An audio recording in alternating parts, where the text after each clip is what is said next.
So good evening everybody. आज हम लोग करंट अफेयर्स का जो टॉपिक है वो हम देखेंगे, और जो भी हम करंट अफेयर्स के टॉपिक हम देख रहे हैं क्लास में वो कहीं ना कहीं आपके सिलेबस से रिलेटेड हैं, और इनके क्वेश्चंस आपके प्रीलिम्स एग्जामिनेशन में भी पूछे जाते हैं, मेंस एग्जामिनेशन के लिए भी इम्पोर्टेंट है।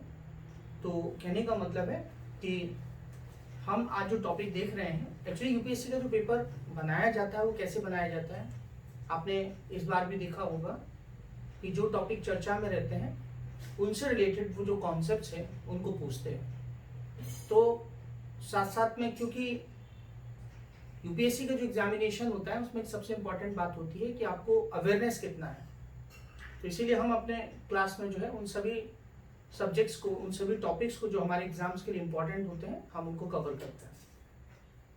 तो उसी सीरीज में आज हम लोग जो देखेंगे वो टॉपिक जो रिलेटेड है हमारे लिए, वो टॉपिक है आज आई सेट। ये टॉपिक हमारे लिए जो है इम्पोर्टेंट है, जिसे हम टॉपिक जो है आई सेट है, और ये आई सेट जो है जो हम पढ़ रहे हैं ये टॉपिक रिलेटेड है हमारे इंटरनेशनल रिलेशन या अंतर्राष्ट्रीय जो संबंध हैं, ठीक है। जो आईआर का जो टॉपिक है इंटरनेशनल रिलेशन जो है उससे रिलेटेड है, और ये प्रीलिम्स और मेंस दोनों के लिए इम्पोर्टेंट है।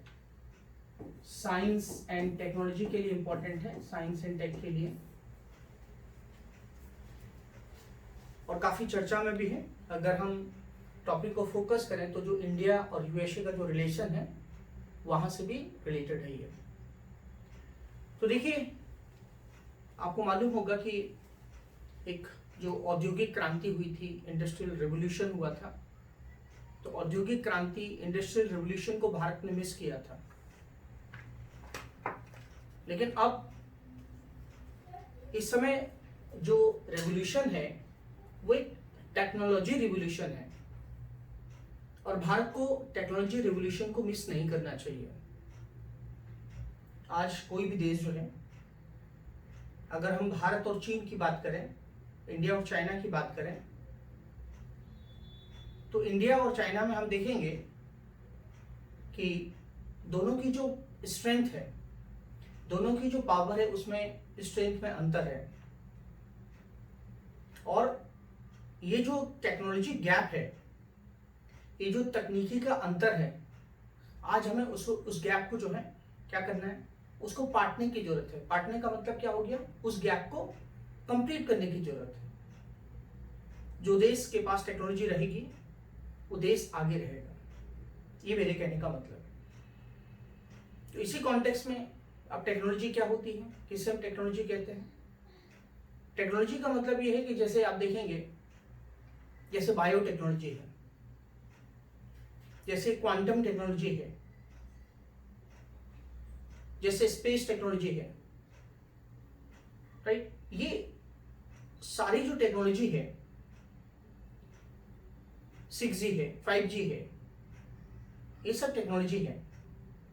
और अगर हम टेक्नोलॉजी के पॉइंट ऑफ व्यू से अगर हम देखेंगे तो हमें आज टेक्नोलॉजी की जरूरत है। और हमें कौन से टेक्नोलॉजी की जरूरत है, हमें जरूरत है इमर्जिंग टेक्नोलॉजी की जरूरत है। इमर्जिंग टेक्नोलॉजी मतलब आज जो आ रही है टेक्नोलॉजी, वर्तमान में हम किसकी बात कर रहे हैं, हम इमर्जिंग टेक्नोलॉजी की बात कर रहे हैं। जो उभरती हुई तकनीकी हैं उनकी बात कर रहे हैं। बहुत सिस्टमेटिक ढंग से मैं आपको समझाता जा रहा हूं, समझिए आप इस बात को। अब साहब, इमर्जिंग टेक्नोलॉजी की हमको जरूरत है तो और देशों को भी जरूरत है। आप टेक्नोलॉजी के मामले में देखेंगे तो टेक्नोलॉजी के मामले में यूएसए बहुत आगे है, United states of America.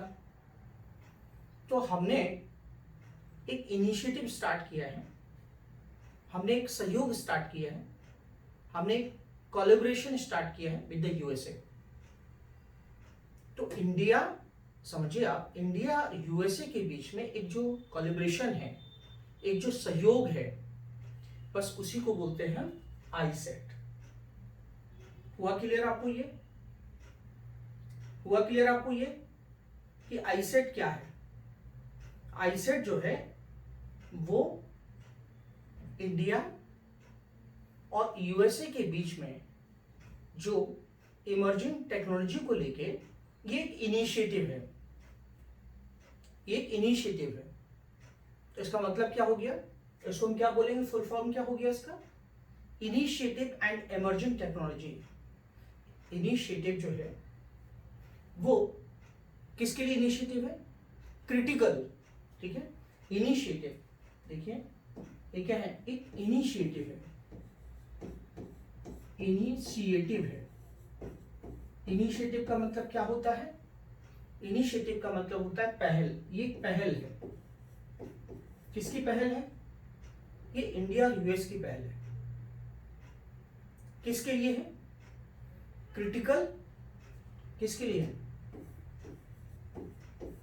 Critical and, ठीक है, क्रिटिकल एंड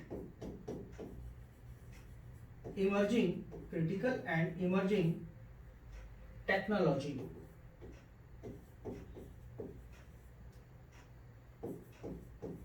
ठीक है, इमर्जिंग एंड क्रिटिकल।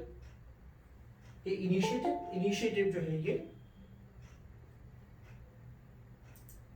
जो इनिशिएटिव है, ये इनिशिएटिव है इंडिया और यूएस का, और ये इनिशिएटिव है initiative for critical and emerging technology. और ये इंडिया और यूएस के बीच में रेवोल्यूशनरी स्टेप है। ये एक क्रांतिकारी कदम है। हम दोनों देश एक दूसरे के साथ आ रहे हैं। अब सवाल ये है कि सर आप अभी आईसेट की बात क्यों कर रहे हैं? तो बेटा मैं आईसेट की बात इसलिए कर रहा हूं कि 18 जून को, 18 जून को इंडिया और यूएस के बीच में, जैसे कि आपको पता है, अभी हमारे जो प्रधानमंत्री हैं श्री नरेंद्र मोदी जी, वो फिर से प्रधानमंत्री बने हैं 3rd टर्म में, अपने 3रे कार्यकाल में। तो यहां पर जो है आपको मालूम है कि G7 का पहला उनका फॉरेन विजिट था अपने प्रधानमंत्री बनने के तुरंत बाद 3रे टर्म में। बाइडेन साहब से वहां चर्चा हुई, जो कि अमेरिका के राष्ट्रपति हैं, प्रेसिडेंट हैं। और उसके बाद तुरंत बाद आप देखेंगे कि अमेरिका के जो एनएसए हैं, अमेरिका के जो एनएसए हैं, एनएसए का मतलब क्या होता है? एनएसए का मतलब होता है नेशनल सिक्योरिटी एडवाइजर। एनएसए का मतलब होता है नेशनल सिक्योरिटी एडवाइजर। हिंदी में बोलते हैं उसको राष्ट्रीय सुरक्षा सलाहकार, राष्ट्रीय सुरक्षा सलाहकार। तो उनका नाम है जैक सुलेवान। उनका नाम है जैक सुलेवान। ये अमेरिका के एनएसए है, नेशनल सिक्योरिटी एडवाइजर।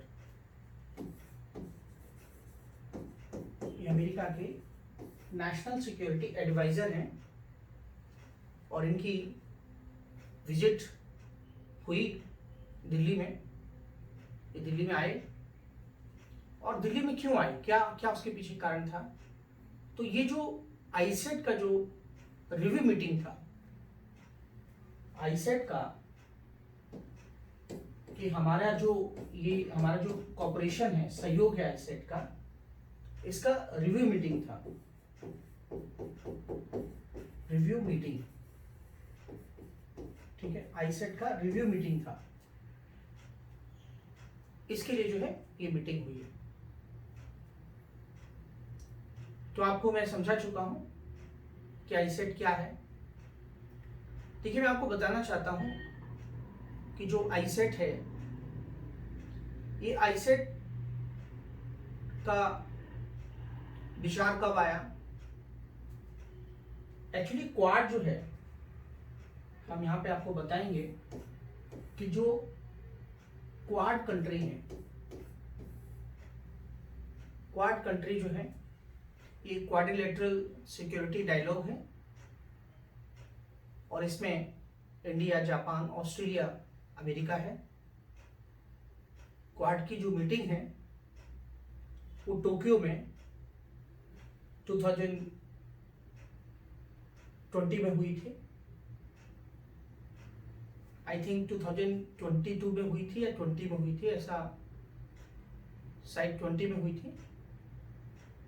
तो टोक्यो में जो मीटिंग हुई थी वहां पे डिसाइड किया गया, और वहां पे जब ये डिसाइड किया गया उसके बाद जनवरी 2023 में, तो ये 22 ही है, 22 ही है। तो 2023 जनवरी में इसको लॉन्च किया गया। जनवरी 2023 में लॉन्च किया गया। क्या लॉन्च किया गया? आईसेट। क्या लॉन्च किया गया? आईसेट। ये एक इनिशिएटिव है, ये एक कह सकते हैं कि इनिशिएटिव है, पहल है।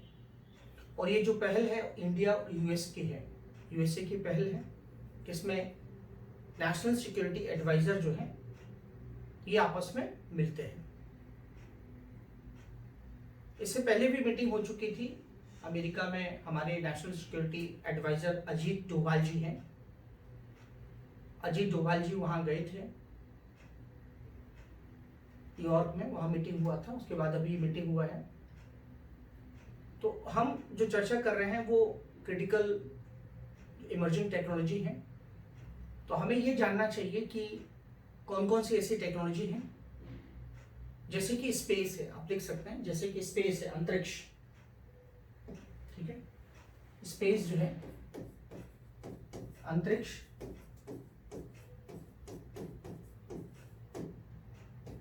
ठीक है। उसके बाद हम देखेंगे जो सेमी कंडक्टर्स हैं, जो सेमी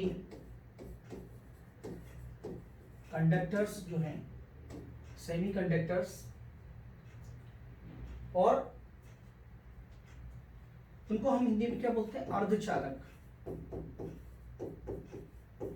ठीक है, अर्धचालक, सेमी कंडक्टर। अब सेमी कंडक्टर क्या होते हैं? देखिए, कोई भी इलेक्ट्रॉनिक डिवाइस होता है जो उस इलेक्ट्रॉनिक डिवाइस का ब्रेन होते हो। बिना सेमीकंडक्टर के कोई भी इलेक्ट्रॉनिक डिवाइस नहीं बन सकता है। बहुत महत्वपूर्ण है ये सेमीकंडक्टर।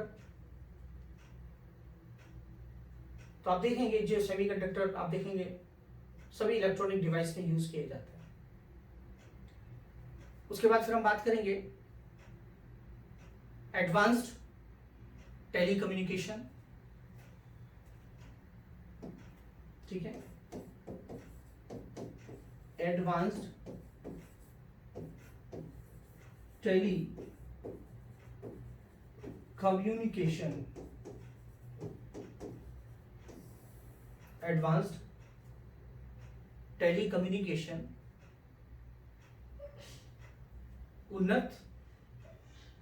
उन्नत संचार। उसके बाद हम बात करेंगे एआई की बात करेंगे, आर्टिफिशियल इंटेलिजेंस की बात करेंगे, आर्टिफिशियल इंटेलिजेंस की बात करेंगे। उसके बाद हम क्वांटम टेक्नोलॉजी की बात करेंगे, क्वांटम टेक्नोलॉजी की बात करेंगे।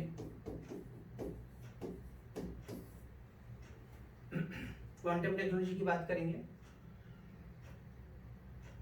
उसके बाद हम बात करेंगे बायोटेक्नोलॉजी की बात करेंगे, बायोटेक। आज भारत जो है लगातार ये कोशिश कर रहा है, ग्रीन एनर्जी की बात कर रहा है, क्लीन एनर्जी की बात कर रहा है। भारत जो है क्लीन एनर्जी की बात कर रहा है, ठीक है, स्वच्छ ऊर्जा जिसको हम बोलते हैं। तो आप इस बात को समझ सकते हैं कि स्वच्छ ऊर्जा के लिए भी हमें जो है आवश्यकता है, वो टेक्नोलॉजी की जरूरत है। उसके बाद आप देखेंगे इसमें टर्म जुड़ा हुआ है। जैसे और एक चीज बोल सकते हैं क्या, सस्टेनेबल एग्रीकल्चर है, जैसे फॉर एग्जाम्पल बायोटेक्नोलॉजी है, जैव प्रौद्योगिकी और क्रिटिकल मिनरल्स होते हैं। क्रिटिकल मिनरल्स का मतलब होता है दुर्लभ खनिज, ठीक है, दुर्लभ खनिज, क्रिटिकल मिनरल्स, दुर्लभ खनिज। और तो ये सब जो है, इन सब में हम एक दूसरे के साथ क्या कर रहे हैं, सहयोग कर रहे हैं। क्योंकि अगर हम एक दूसरे के साथ सहयोग करेंगे तभी जो है हम विकास अपना कर सकते हैं, हम आगे बढ़ सकते हैं। और ये क्योंकि आप देखेंगे आज अगर हम साउथ अमेरिका की बात करेंगे, जैसे आपको पता है बैटरी बनाने में लिथियम का बहुत प्रयोग होता है। अब लिथियम की जरूरत है हमको, क्या मान लिया हम लैपटॉप बना रहे हैं तो लैपटॉप में हमें क्या जरूरत पड़ेगी, सेमीकंडक्टर की जरूरत पड़ेगी। हम मोबाइल फोन बना, मतलब इलेक्ट्रॉनिक डिवाइस जो हम बना रहे हैं, तो जो साउथ अमेरिका है, साउथ अमेरिका में लिथियम ज़्यादा पाया जाता है। ज्योग्राफी में आप पढ़ेंगे तो ज्योग्राफी में जब मिनरल्स के बारे में पढ़ेंगे, कौन सा मिनरल कहाँ पाया जाता है, ये अक्सर प्रीलिम्स एग्जामिनेशन में पूछे जाते हैं। अगर आप जब ज्योग्राफी का जब मिनरल्स का टॉपिक पढ़ेंगे तो आपको समझ में आएगा। तो आज एक मारामारी है किस चीज़ की, एक तो टेक्नोलॉजी की जरूरत है हमको, दूसरी हमको क्रिटिकल मिनरल्स की भी जरूरत है। आप देखेंगे कि इन दो मामलों में जो साउथ अमेरिका है और जो अफ्रीका है, यहाँ पे जो है हमारे जो क्रिटिकल मिनरल्स हैं और रेयर अर्थ जो मटेरियल हैं, ये सब जो है हमें कहाँ प्राप्त होंगे, अफ्रीका और साउथ अमेरिका में।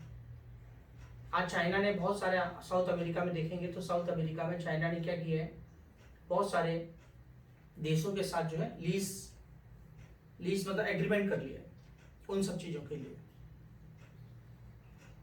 तो ये भारत भी इस डायरेक्शन में सोच रहा है, भारत भी इस डायरेक्शन में सोच रहा है, इस संबंध में सोच रहा है।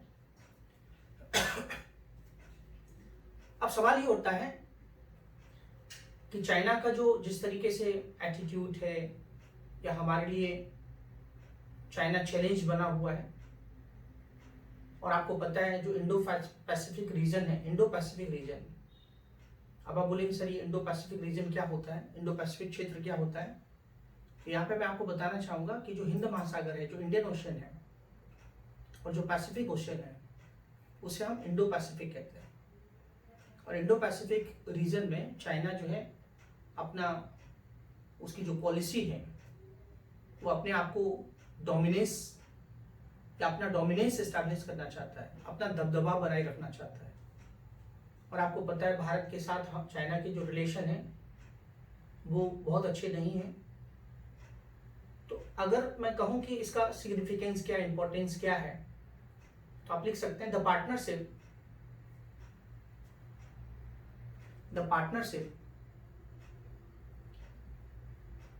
is crucial for the partnership is crucial for the security and prosperity of the Indo-Pacific region.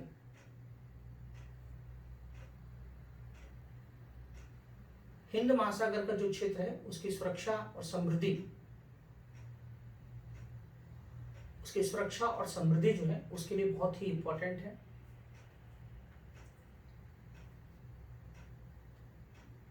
अब जैसे मान लिया फॉर एग्जांपल, आज सबसे बड़ा इंपॉर्टेंट प्रॉब्लम क्या है, सप्लाई चेन का।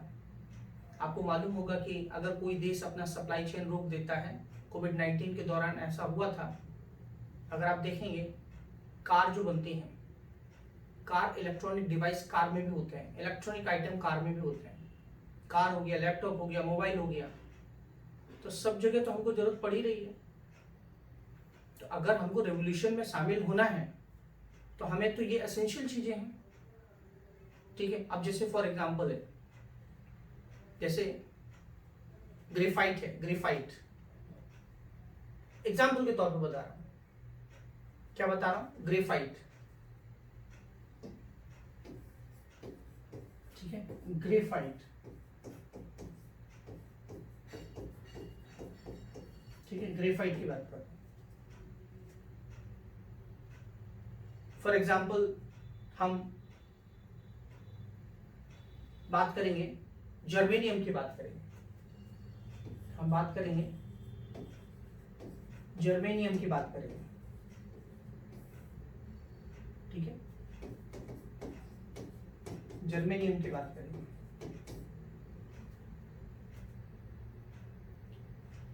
या हम गैलियम की बात करेंगे,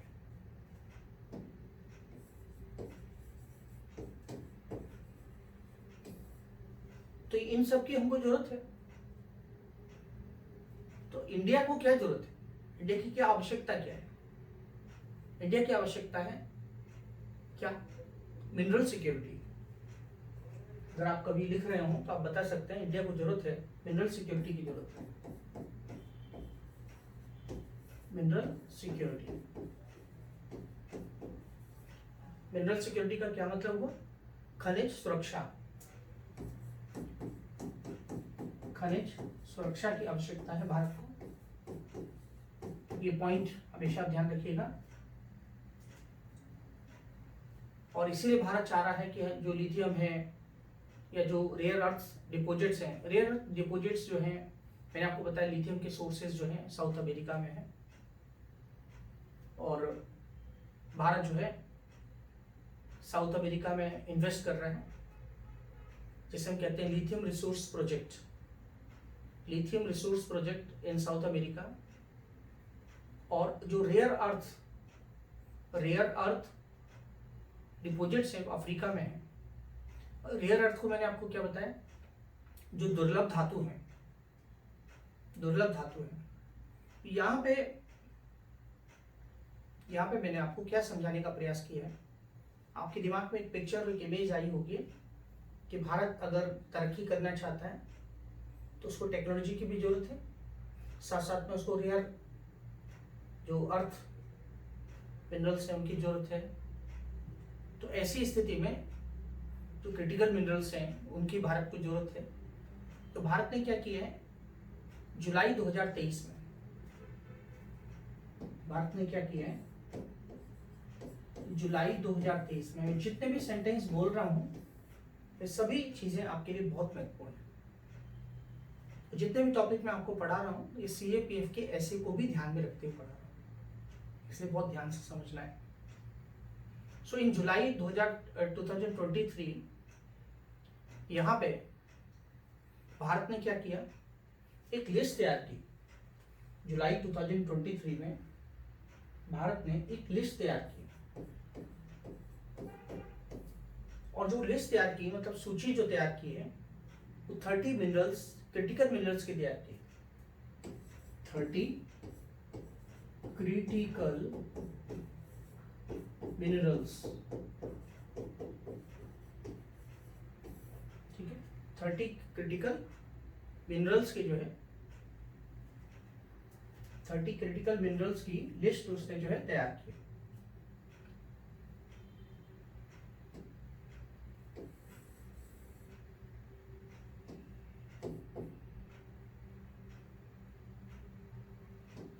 ठीक है, किसकी तैयार की,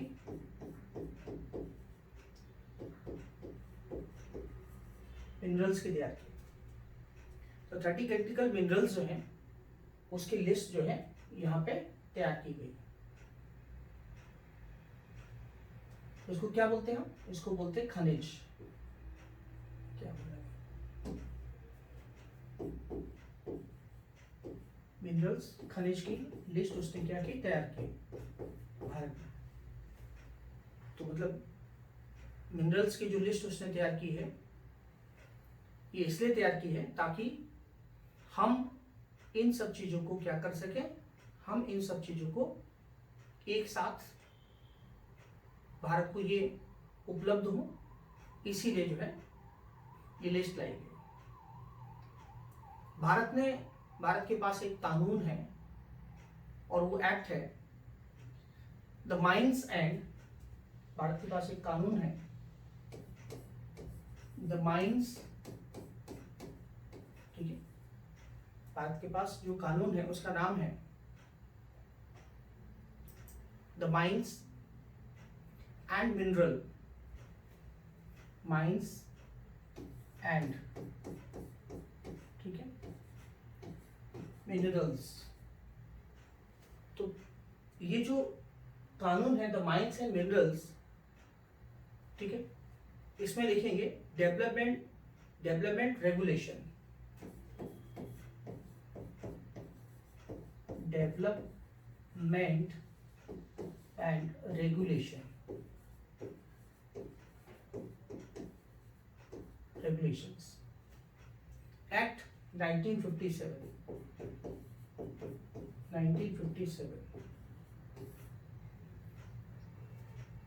ये एक कानून है जो भारत में पहले से है। तो भारत ने क्या किया, इसमें अमेंडमेंट किया और वो अमेंडमेंट एक्ट 2023 में लाया गया, ठीक है। संक्षिप्त में समझिए, शॉर्ट में समझिए, ये जो कानून था, ये जो लॉ था, इस लॉ में चेंजेस लाए गए और वो लाए गए, उसको बोलते हैं MMDR, अमेंडमेंट एक्ट 2023। क्या बोलते हैं? MMDR, अमेंडमेंट एक्ट 2023, ठीक है। तो अमेंडमेंट एक्ट 2023 जो आया, अमेंडमेंट एक्ट 2023 जो आया,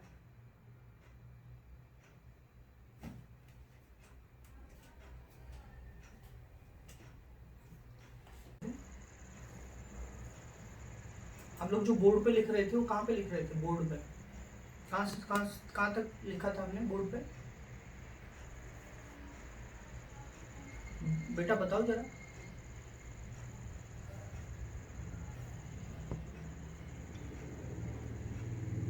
ठीक है, 30 क्रिटिकल मिनरल के बारे में मैंने आपको बता दिया था शायद।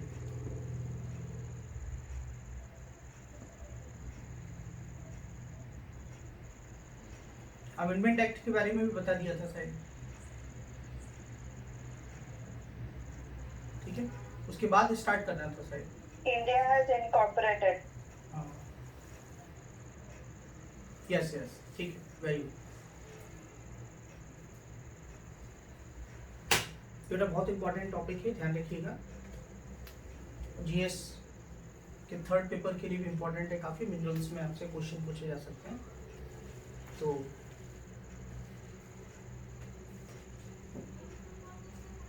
हम लोग यहाँ पे बात कर रहे हैं, तो हमने जो बात की है वो किस से रिलेटेड बात की है? हमने यहाँ पे बात की है काबिल के बारे में, मैंने आपको बताया, ठीक है। काबिल, ठीक है, ये जो है काबिल के बारे में मैंने आपको बताया। काबिल क्या है? काबिल जो है बहुत ही इंपॉर्टेंट है। India has incorporated a joint venture company, खनिज विदेश इंडिया लिमिटेड, खनिज विदेश इंडिया लिमिटेड, ठीक है। तो जॉइंट वेंचर कंपनी कौन सी है? खनिज विदेश इंडिया लिमिटेड, खनिज विदेश इंडिया लिमिटेड,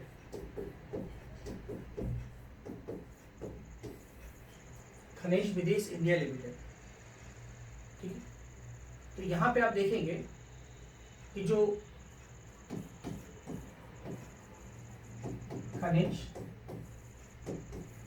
विदेश इंडिया लिमिटेड, ये बहुत इंपॉर्टेंट है, आप ध्यान रखिएगा।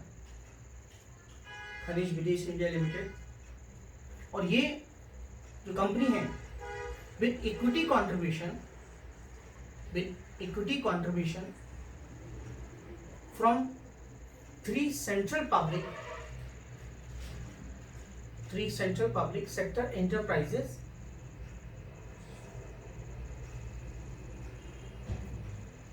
कौन सी पहले? नेशनल एल्यूमिनियम, क्या है? नेशनल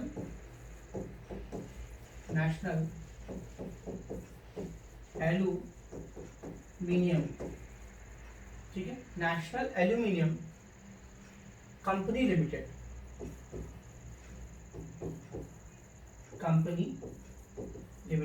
ठीक है। एक तो ये कंपनी हो गई राष्ट्रीय जो है एल्युमिनियम कंपनी लिमिटेड। उसके बाद दूसरी कौन सी है? वो है हिंदुस्तान कॉपर लिमिटेड। दूसरी कौन सी है? Hindustan copper limited, Hindustan copper limited, ठीक है। इनके नाम प्रीलिम्स से पूछे जा सकते हैं कौन कौन सी कंपनी है, इसके लिए मैंने आपको बताया। और तीसरा है मिनरल एक्सप्लोरेशन, ठीक है। कौन सा है? मिनरल एक्सप्लोरेशन, ठीक है, मिनरल्स एक्सप्लोरेशन। मिनरल एक्सप्लोरेशन को क्या बोलते हैं हिंदी में? दोहन, निकालना, एक्सप्लोर करना। एंड कंसल्टेंसी लिमिटेड, इतना तो आप लिख सकते हैं, कंसल्टेंसी लिमिटेड। तो यहाँ पे अब सवाल यहाँ पे क्या है? भारत के सामने एक सबसे बड़ा चैलेंज क्या है कि हमें कंसिस्टेंसी चाहिए, हमें कंसिस्टेंसी चाहिए, मतलब सप्लाई चेन डिस्टर्ब नहीं होनी चाहिए, ठीक है। जो सप्लाई चेन है वो क्या नहीं होनी चाहिए? डिस्टर्ब नहीं होनी चाहिए सप्लाई चेन। किसकी? क्रिटिकल एंड स्ट्रेटेजिक मिनरल्स की, ठीक है। कौन सी? Critical and strategic minerals. किसकी सप्लाई चाहिए हमको? क्रिटिकल एंड स्ट्रेटेजिक मिनरल, इनकी हमको सप्लाई में कंसिस्टेंसी चाहिए, लगातार चाहिए, कंटिन्यूस चाहिए to the Indian domestic market, Bharat के घरेलू बाजारों में। तो काबिल क्या करेगा? काबिल जो है उसके लिए काम करेगा, क्रिटिकल मिनरल्स के लिए। लिथियम हो गया, ठीक है, कोबाल्ट हो गया। तो ये सब चीजें जो है कहाँ से करेगा? अब जहाँ जहाँ सोर्स होंगे, जैसे अर्जेंटीना सोर्स है, चिली है, ऑस्ट्रेलिया है, और इसी डायरेक्शन में आप देखेंगे तो जो जियोलॉजिकल सर्वे ऑफ इंडिया है, जियोलॉजिकल सर्वे ऑफ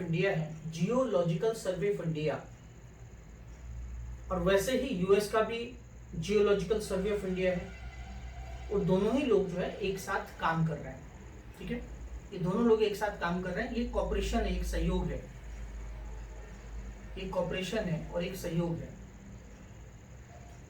भारत ने अभी तक इस डायरेक्शन में क्या किया है? भारत ने अभी ई ऑक्शन जारी किए हैं, भारत ने ई ऑक्शन जो है जारी किए हैं, ई ऑक्शन। और ये ई ऑक्शन जो जारी किए हैं, ये 20 blocks of critical minerals, 20 blocks of critical minerals and strategic minerals, उनके लिए जो है भारत ने अभी